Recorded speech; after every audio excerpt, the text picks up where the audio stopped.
Kita ke informasi lain pemirsa, kasus penahanan ijazah oleh sebuah perusahaan yang bergerak di bidang niaga di Surabaya terus bergulir. Salah satu pekerja yang ijazahnya ditahan melaporkan perusahaan tersebut ke Mapolda Jawa Timur.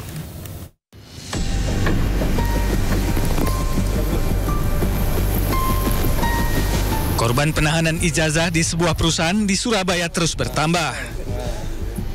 Kali ini mereka memberanikan diri untuk melaporkan kasus tersebut ke Mapolda Jawa Timur. Korban membawa surat tanda jaminan ijazah yang diserahkan saat tes wawancara di tempat kerjanya pada 2019 lalu. Apa bosnya itu? Diana langsung. Videonya viral itu. Bilangnya gimana, Mas? Kenapa? Bilangnya gimana? Saya coba ngomong baik-baik, terus saya telepon, saya kesana kan sama ayah saya, terus saya telepon, ternyata di situ kan nggak ada orangnya, terus saya telepon.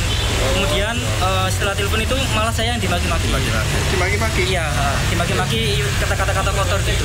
Jadi nggak memberikan, terus saya tanya masalahnya apa, nggak dijawab, tambah kayak memaki-maki saya. Yang kita laporkan di sini atas nama Vero dan kawan-kawan, karena yang menerima ijazah dan SKCK penerima di situ adalah si Vero dan kawan-kawan. Karena kita sebut ada kawan-kawan, karena yang bertanda tangan Vero, yang ada ditulis di bawah itu namanya bukan Vero, ada di sini. Pasalnya apa ini, Pak? Kita cantumkan di sini pasal 372, penggelapan. Kita mau ambil ijazah kawan-kawan yang tertahan, Oke, tapi saya nggak ada hak untuk menjawab ya. Saya serahkan ke Bu Diana. Ini ngawur. Tapi ada nggak ijazah? Ini polisi loh, saya negara loh, saya bisa memaksa loh. Enggak. Negara ini sifatnya memaksa. Pak, saya kok dibentak-bentak sih? Bukan, Anda bohong tadi. Enggak, Pak. Pak, saya jadi takut loh. Takut di banyak orang, emang sudah preman semua isinya. Aneh. Kok ini ngerai ke sini? Ini ke sini gimana sih? Orang kita cuma minta pulangin ijazahnya, Bu. Nggak minta apa-apa, nggak minta duit. Sebelumnya, 17 April lalu, Wakil Menteri Tenaga Kerja Immanuel Ebenezer dan Wakil Wali Kota Surabaya mendatangi sebuah perusahaan di kawasan Pegudangan, Margomulyo, Surabaya, Jawa Timur. Perusahaan ini didatangi lantaran adanya laporan penahanan ijazah 31 karyawannya. Namun saat didatangi, pemilik perusahaan membantah menahan ijazah karyawannya. Jujur sangat tersinggung ya dalam kejadian ini. Itu siapa yang ditahan ijazahnya? Saya nggak nahan. Siapa yang nahan? Saya nggak nahan. Benar Ibu nggak nahan? Enggak. Kalau seandainya kita panggil orang-orangnya ditahan gimana? Boleh. Boleh orang mau fitnah saya, boleh. Oh, ini nggak fitnah. Sebelumnya, perusahaan ini diperiksa lantaran mantan karyawannya melapor ijazahnya ditahan. Mereka juga mengaku tidak diperbolehkan pulang selama 3 hari. Tim Liputan Anyus melaporkan. Kita ke informasi berikutnya, pemirsa. Menyikapi dugaan pelanggaran HAM dalam Oriental Sirkus Indonesia, Komisi 3 DPR RI menggelar rapat dengar pendapat dengan mantan pemain sirkus dan juga pihak Oriental Sirkus Indonesia pada Senin siang. Audiensi untuk menggali dugaan eksploitasi manusia dan hewan serta pelanggaran hak asasi manusia. Komisi 3 DPR RI menggelar rapat dengar pendapat umum bersama dengan Polda Jawa Barat, kuasa hukum mantan pemain sirkus serta pengelola Oriental Sirkus Indonesia. Rapat dengar pendapat digelar Kamis siang pukul 13.30 waktu Indonesia Barat di Kompleks Parlemen DPR. Sejumlah mantan pemain sirkus hadir dan menyampaikan kesaksian mereka dalam rapat dengar pendapat yang terbuka untuk umum. Selain mendengarkan keterangan korban, DPR juga menggali klarifikasi dari pihak pengelola Oriental Sirkus Indonesia. Komisi 3 DPR RI juga mendalami sejauh mana keterlibatan dari lembaga lain, termasuk tindak lanjut dari rekomendasi Komnas HAM pada 1997. Sirkus itu kan pelatihan yang sama persis dengan kayak seolah-olah ditarget gitu. Oh, lu harus begini gitu. Nah, itu dianggap menjadi hal seolah-olah pelanggaran HAM. Tapi kan kalau ngomong sirkus, ya itulah sirkus, pelatihannya memang demikian. Nah, makanya tadi kenapa saya ngotot untuk para pihak, baik pengelola dan para pemain mantan sirkus itu duduk sama-sama untuk mencari titik tengah apa yang diharapkan oleh si para pemain sirkus dan si pengelola. Dan akhirnya saya minta kasih waktu ke mereka 7 hari. Kalau 7 hari nggak diselesain, maka silakan melalui proses penegakan hukum yang nanti akan kita awasin. Anda kembali di Sindo Today pemirsa. Badan Penyelenggara Jaminan Produk Halal atau BPJPH bersama Badan Pengawas Obat dan Makanan merilis daftar produk makanan olahan yang ditemukan mengandung unsur babi. Kepala BPJPH Haikal Hasan menjelaskan, unsur babi ditemukan pada 9 produk makanan. 7 diantaranya telah memiliki sertifikat halal. Terkait temuan ini, BPJPH memberikan sanksi tegas. Salah satunya adalah dengan melayangkan surat panggilan kepada para produsen dan distributor untuk penarikan produk dari pasar. Kami menghimbau untuk bisa berperan aktif.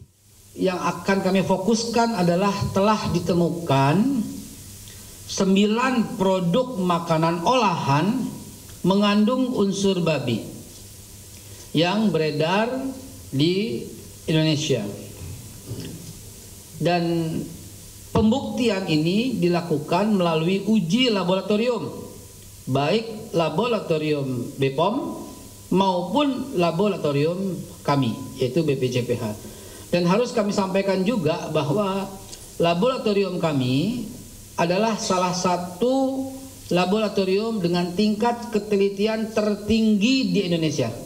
Terhadap produk bersertifikat halal, BPJPH memberikan sanksi berupa penarikan produk dari peredaran sesuai dengan peraturan pemerintah tahun nomor 42 tahun 2024 tentang penyelenggaraan jaminan produk halal.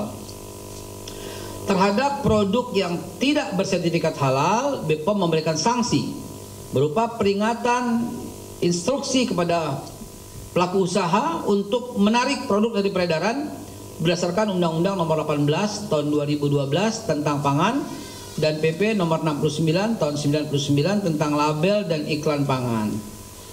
Kami juga sudah berkoordinasi dengan Komdigi dan kementerian-kementerian terkait serta asosiasi e-commerce untuk menghentikan penayangan produk-produk yang dimaksud. Kami menghimbau kepada masyarakat Indonesia untuk, ini kepada masyarakat, please semuanya tolong laporkan bila menemukan produk yang mencurigakan dan atau mengandung zat yang tidak aman dan tidak halal. Kita informasi berikutnya pemirsa, Menteri-Menteri Kabinet Merah Putih bergantian berkunjung ke kediaman Joko Widodo. Namun Jokowi menegaskan pertemuan hanya merupakan silaturahmi dan membantah isu matahari kembar yang muncul. Meski tak lagi menjabat, Presiden ke-7 Republik Indonesia Joko Widodo masih dikelilingi sejumlah pejabat di pemerintahan Prabowo Gibran. Bertajuk silaturahmi, sederet menteri berdatangan ke rumah Jokowi di Solo, Jawa Tengah. Di antaranya Menteri Koordinator Bidang Pangan Zulkifli Hasan, Menteri SDM Bahlil Lahadalia, Menteri Kelautan dan Perikanan Sakti Wahyu Trenggono, Menteri Kesehatan Budi Gunadi Sadikin, hingga Ketua Dewan Ekonomi Nasional Luhut Binsar Panjaitan. Eksistensi pengaruh Jokowi terungkap setelah sejumlah menteri masih menganggap Jokowi sebagai pemimpin. Namun, Presiden ke-7 Republik Indonesia Joko Widodo membantah ada matahari kembar. Apa yang salah? Silaturahmi di hari Lebaran kan sangat baik kepada siapapun, ya. Kemudian mengenai matahari kembar, nggak ada yang namanya matahari kembar. Matahari itu hanya satu, yaitu Presiden Prabowo Subianto. Udah jelas. Kalau selama ini menteri dan wakil menteri kesini itu apakah juga meminta saran dan masukan? Silaturahmi biasa. Dan itu baik, silaturahmi itu. Kalau beberapa yang masih menyebut bos sendiri gimana? Beberapa menteri masih menyebut Bapak sebagai bos. Mantan bos. Tapi sudah silaturahmi dengan Pak Prabowo ya Pak ya? Oh sudah, hari Lebaran, hari pertama itu video call. Gak lama dengan beliau. Dengan Pak Ma'ruf juga nih Pak? Pak Ma'ruf juga, Pak Presiden Prabowo juga. Ya deh, matur nuwun Pak. Ada rencana untuk tatap muka Pak? Tatap muka.